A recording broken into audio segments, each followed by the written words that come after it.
Hey folks, David Johnston here. This is day 31 of crypto, PegNet, and DeFi talks that I've been giving. And today I want to jump into PegNet Staking. This is something the community's been looking forward to for a while. It comes as part of PegNet 2.0.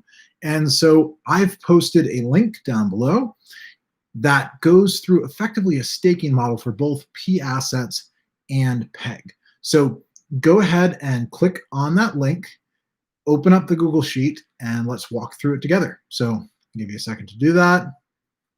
All right, great. So let's jump right in. You know, all models are only really as useful as the variables that drive them. So what you can see is I've broken this model into different sections. The green talks about pAsset staking, the yellow talks about peg staking, blue section is where the variables are. So if you focus in there between rows 16 and 20, you can see there's a price of peg variable, there's a monthly growth rate of pAssets variable. The model presumes starting with $100,000 of pAssets and $100,000 of peg. So I just made those numbers the same so it'd be easy to compare the reward percentages for pAssets versus peg. Now, below that in the orange section, you can see all the fixed variables. 144 blocks a day, every day, 4,500 peg per block is both the staking reward for peg, but also the staking reward for pAssets.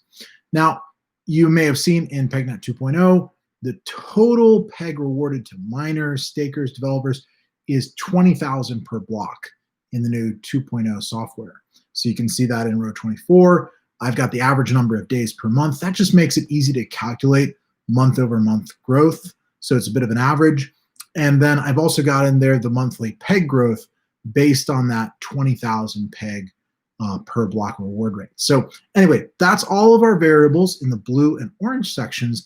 And those drive the numbers that you're seeing in the green and the yellow sections. So let's jump right in. And you can see that this is broken into 12 months, right, from July of 2020 to June of 2021. And this effectively shows all of the rewards that somebody holding these pAssets would get each month, and then a total in row 14. So let's walk through them real quickly. Right now, you can see in B2, the round total pAsset on the network is about $5 million worth. This is after discounting the burn address, after discounting the peg in the network, they're about $5 million worth of pAssets. This is PUSD, PBTC, PETH, all of them together, it's about $5 million. So the way that the calculation in the sheet works is pretty simple. If you look at column D, you'll see the total reward for that month is calculated if you double click on the cell by dividing the amount of pAssets that this user is holding, the $100,000, divided by the total pAssets available. So this tells us what percentage of the pAssets are they holding, right? And you can then multiply that against the number of blocks per day, the percentage, they're getting that percentage of the block reward every block, and the number of days per month, right? So you add in all those things in the formula and you get $781 of peg as a staking reward for pAssets every month. So that works out to about 0.78% of reward per month.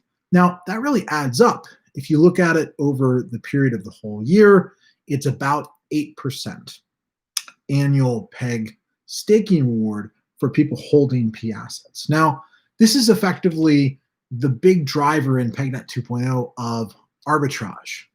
So if you can get an 8% staking reward, like you want to hold pAssets, and especially if somebody's willing to sell cheap pAssets on exchange, maybe they're dumping PUSD or something, maybe you could get it at 50 cents or 75 cents, great.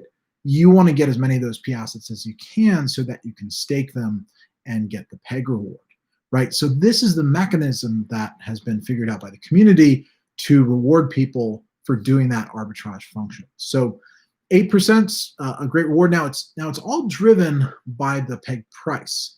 and by the amount of pAssets that grow in the network. So it'll be really interesting to see what the equilibrium that develops is, right?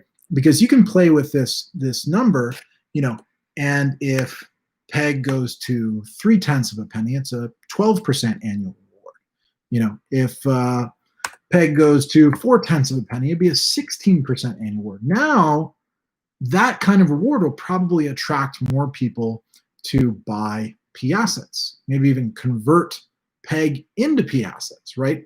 And what that will do was increase the monthly growth of pAssets. So we have to model that too. You go back down to row 18. Let's say there's 5% growth in pAssets month over month. Now you see that changes all the totals in column B from row 2 to row 13, so that the year started with 5 million of pAssets and it ended with 8 million in pAssets, right?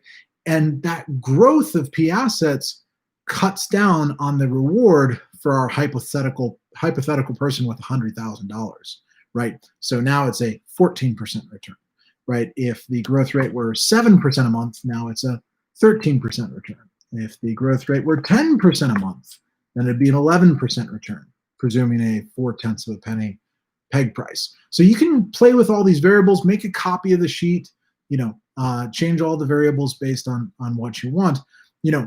This model isn't designed to predict what the heck the price of PEG is going to be.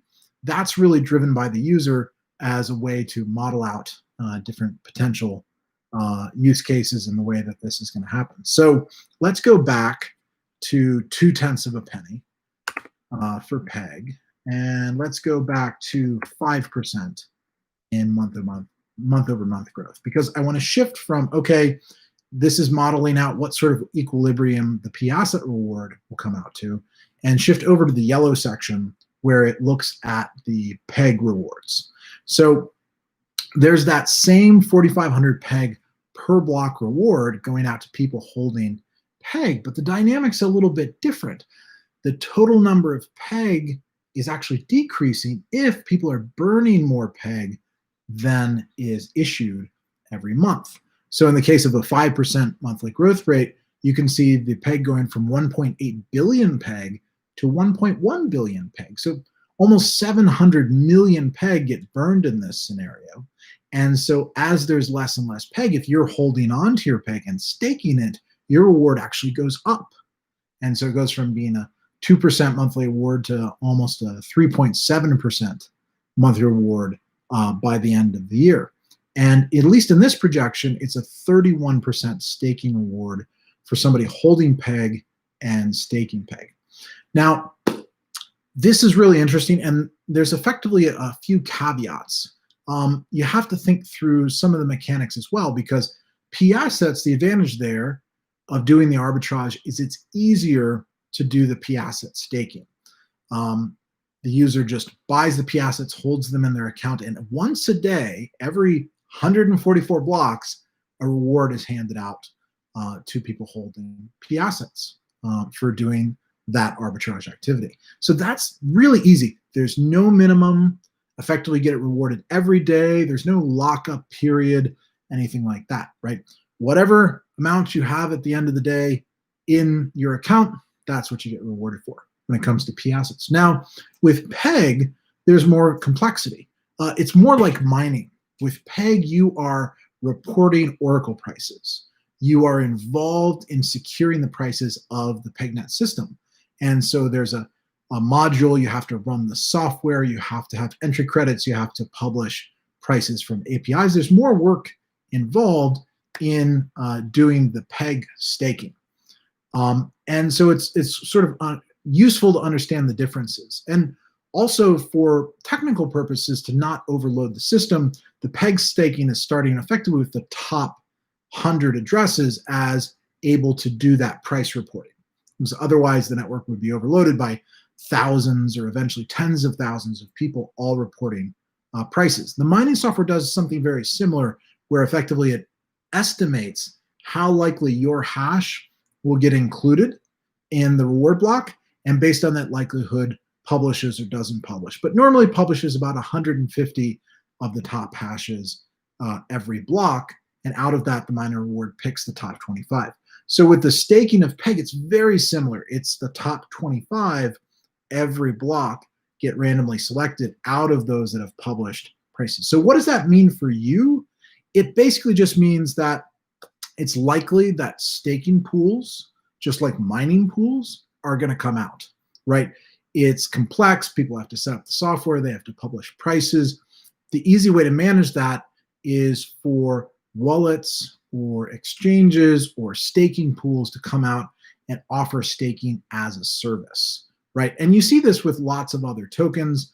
You see this with Tezos. You see this with a number of groups where having that complexity removed for the average user is going to be a big advantage. So anyway, just to give you a flavor of sort of where this is headed, how these numbers work, check out the sheet. Let me know what you guys think. Really excited to see this go live with PegNet 2.0. I think this is going to drive arbitrage of pAssets and liquidity in Peg in a way that we haven't seen before, because it's effectively something everybody can do, right? You don't have to have mining equipment. You don't have to be a technical expert. You can get involved in providing liquidity and arbitrage to the system. So let's check out this model. Send me questions. What do you guys want to dig into? But really interesting to see both the equilibrium that develops around the reward for pAssets, but also the equilibrium that develops around the Peg supply, as more or less are burned, and the higher the Peg price goes, the less Peg get burned, and so on and so forth. So it's going to be really interesting to see how those balance out. So play with the model. Let me know what you think. Add a comment below. And yeah, I'll talk with you guys soon. Remember to wear a mask, be kind to one another, and crypto on. Take care, my friends. Bye.